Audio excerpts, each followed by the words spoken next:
Magandang araw po sa inyong lahat. Ako po si Maria Isabela Nicole and together grade 5 section Asteroids. Ito po ang aking performance task number 2 sa Araling Panlipunan, quarter 3. Pagbabagong pangkultural sa ilalim ng kolonyalismong Espanyol sa aspeto ng panahanan, panlipunan, katayuan ng kababaihan, sining, sistemang pang-edukasyon, aspektong panahanan. Ang dalawang pangkat na nanguna sa pagtatayo ng bagong pangbayang kolonya ay ang hukbong militar at misyonerong Espanyol. Sa pamamagitan ng kautusan ni Haring Felipe II, ipinatupad ni Gobernador General Luis Perez Dasmariñas ang sistemang reduksyon. Ito ay sa pilitang paglipat ng mga katutubong Pilipino mula sa kabundukan, tabing ilog, papunta sa bagong kabayanan. Baho de Campana. Ang Baho de Campana ay kondisyon na kung saan ang mga nakapalibot o nakatira dito ay maririnig ang tunog ng kampana. Ang layunin ng Baho de Campana ay mapangasiwaan ng maayos ang mga katutubong Pilipino at maipalaganap ng maayos ang Kristyanismo. Pueblo. Ang pueblo ay itinatag ng mga Espanyol upang maging bagong kabayanan ng mga Pilipino. Ang simbahan ang sentro ng pueblo. Poblasyon naman ang sentro ng munisipalidad. Matatagpuan rito ang hukuman, himpilan ng pulisya, paaralan at pabilihang bayan. Bahay na Bato. Ang Bahay na Bato ay ipinakilala ng mga Espanyol sa mga katutubong Pilipino. Ang unang palapag ng Bahay na Bato ay gawa sa bato. Pinag-imbakan ang unang palapag ng bigas. Ang tawag dito ay intresuelo. Sa pangalawang palapag naman ay nahati. Gawa ito sa matitigas o matitibay na kahoy. Ito ay nahati bilang kusina at silid tulugan. Nagsilbing bubong ng Bahay na Bato ang ladrilyo at kugon. Aspektong pamahalaan. Pangkat ng mga Espanyol. Peninsulares. Ang Peninsulares ay mga Espanyol na ipinanganak sa Espanya. Insulares. Ang mga Insulares ay mga Espanyol na pinanganak sa Pilipinas. Mestizo. Ang mestizo ay pinaghalong Espanyol, Chino at Pilipino.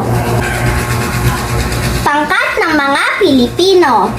Prinsipalya. Ang prinsipalya ay mga inapo ng dato, maharlika at mayayamang tao. Inquilino. Ang inquilino ay mga tagapangasiwa ng lupa. Karaniwang tao. Ang karaniwang tao ay binubuo ng magbubukid, magsasaka at manggagawa. Limitado ang kanilang karapatan at pribileyo. Aspektong katayuan ng kababaihan. Sa sinaunang panahon, ang ina ang sentro ng tahanan. Hanggang sa ito ay nalihis sa ama na itinuturing na haligi ng tahanan.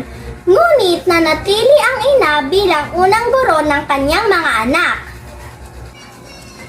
Sa gampaning pang-espiritual naman ng mga kababaihan, bilang pagiging babaylan at katalonan ay napawalang bisa. Ito ay nalipat sa mga kalalakihan na pinamumunuan ng pari at praile. Nawala man ang tungkuling pang-espiritual, politikal at pansibiko ng mga kababaihan, nagkaroon naman sila ng karapatan sa edukasyon. Sa pamamagitan ng kautusan ni Reyna Isabel II, ipinatupad niya ang pagtatayo ng dalawang paaralan. Isang paaralan para sa lalaki at isang paaralan para sa babae. Matututunan ng mga babae ang magandang asal at tamang kilos. Matututo rin sila sa pag-awit o musika Pagluto, pananahi sa ilalim ng mga magagandang madre. Aspektong sining, pagpinta at eskultura. Sa larangang ito, naging paksa ang wangis ng mga santo, banal na santo, imahe ng Birheng Maria, pati na ang mga importanteng tekpo sa Biblia. Nag-ukit rin sila sa mga pinto, haligi at sulok, maging sa mga pulpito at karosa. Ang pulpito ay lalagyan ng Biblia tuwing magbabasa sa simbahan. Ang karosa naman ay sasakyan ng mga santo tuwing may persisyon. Nag-ukit rin sila ng retablo upang makita ang imahe ng mga santo. Tinatawag rin itong altar.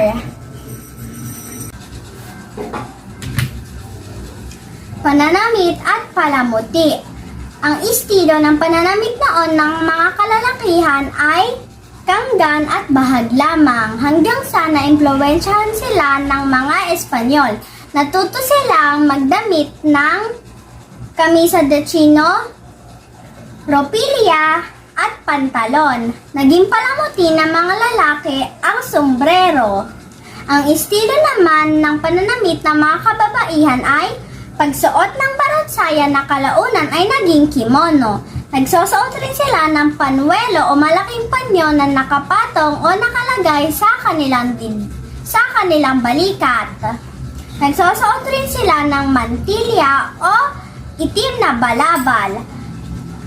Ang palamuti ng mga kababaihan ay pagsuot ng peineta at iba't ibang hugis at ibang laki ng mga hikaw. Pagpapangalan.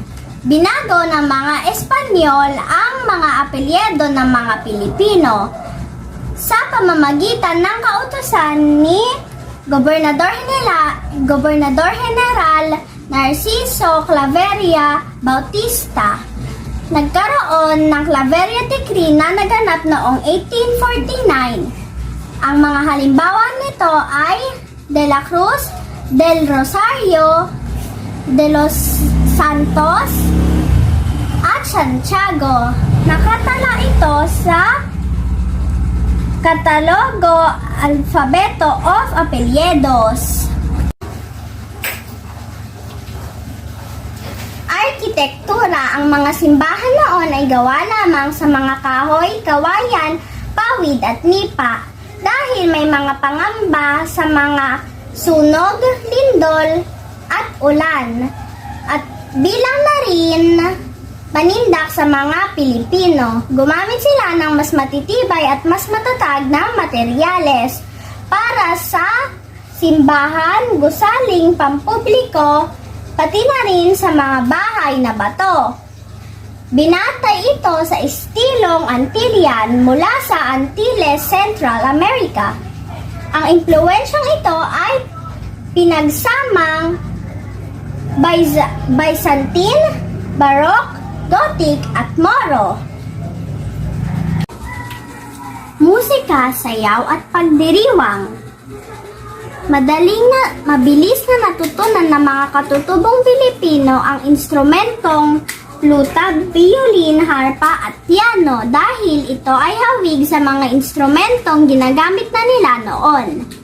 Sa pinaghalong katutubong tradisyon at mga musika natutunan mula sa Espanyol, sumibol ang panunuluyan, pabasa at salubong. Ito ay patungkol sa buhay ni Cristo. Flores de Mayo. Ang Flores de Mayo ay tradisyon na ipinagdiriwang tuwing buong buwan ng Mayo. Santa Cruzan. Ang Santa Cruzan ay isang pageant na inaalala ang pagkatuklas ng banal na krus. Ito ay pinagdiriwang sa katapusan ng Mayo. Kundiman. Ang kundiman ay tinatawag rin na harana. Ito ay paraan ng panliligaw ng mga kalalakihan sa mga kababaihan sa sinaunang panahon. Sa usaping sayaw naman na impluwensyahan rin ito ng mga kanluranin. Isinayaw ang itik-itik at tinikling sa indayog at tempo ng lahota at polka. Ang sayaw na fandango ng mga Espanyol ay tinawag na pandango sa ilaw ng mga Espanyol. Ang mga sayaw na ito ay naging sikat sa mga piyesta o pagdiriwang noon. Sa usaping lutuin naman, maraming naituro sa atin ng mga Espanyol na lutuin. Ito ay menudo, afritada, relleno, paella, pochero, caldereta, kalyos, at leche flan. Naidagdag din sa pagkainan ang mga preserbang pagkain, kagaya ng hamon, sardinas, longganisa, at delata. Panitikan. Binago rin nila ang mga katutubong panitikan ng mga Pilipino. Pinalitan nila ito ng kwentong patungkol sa pagpapakasakit ni Kristo at ang kanyang pangakong walang hanggang buhay. Inilimbag noong 1593 ang Doktrina Kristiyana, ang unang aklat sa Pilipinas. Pinakilala ng mga Espanyol sa mga Pilipino ang pagdasal na isinalin sa wikang Tagalog, nobena at ang talambuhay ng mga santo at santa, pati na rin ang pag-awit, korido, tula, kwento at sarswela. Aspektong edukasyon, sistemang edukasyon. Ang sistemang edukasyon ng mga Pilipino ay nabago rin. Ang mga praile ang kanilang naging guro. Ang unang nagpatayo sila ng mga paaralang panlalaki at pangbabaeng paaralan. Ang unang paaralan na naitayo nila ay ang paaralang pangparokya. Natututunan o napag-aaralan nila dito ang relihiyon, wikang Spanish, pagsulat, arithmetika, musika, sining, at mga kasanayang pangkabuhayan. Nagtayo rin sila ng kolehiyo para sa mga kalalakihan. Natututunan nila dito ang wikang Spanish, wikang Greek, wikang Latin. Pati na rin ang filosofiya, matematika, agham at sining. Meron ding kolehiyo para sa mga kababaihan. Ang layunin ng kolehiyo para sa mga kababaihan ay upang mahanda sila sa pag-aasawa o pagpasok sa kumbento. Meron ding edukasyong bokasyonal. Matututunan nila dito ang kasanayan sa agrikultura, pag-iimprinta, pagkakarpintero, pagkukulay ng tela. Wika at pagsulat. Sa aspektong ito, nagdesisyon ang mga misyonerong Espanyol at ang mga praile na umupa na ng mga Pilipinong gagawa ng trabaho. Naturuan silang magsulat at magsalita ng wikang Espanyol. Ang tawag sa kanila ay Landino. Ang Landino ay marunong magsulat at magsalita ng parehong wikang Espanyol at wikang Pilipino. Sa panahong ito, ang pinakatanyag na Landino ay si Gaspar Aquino de Belen. Siya ang may akda ng Mahal na Pasyon ni Jesucristo. Madaling natutunan ng mga Pilipino ang wikang Espanyol dahil kahawig at katunog nito ang sariling wika ng mga Pilipino. Sa paglipas ng panahon, ang mga salitang Espanyol ay ginagamit pa rin natin hanggang ngayon. Ang ilan dito ay mesa, silya, litrato, pamilya, kumusta. Dito na po nagtatapos ang aking pagsasalaysay dito sa performance task na ito. Maraming salamat po sa panonood. Paalam!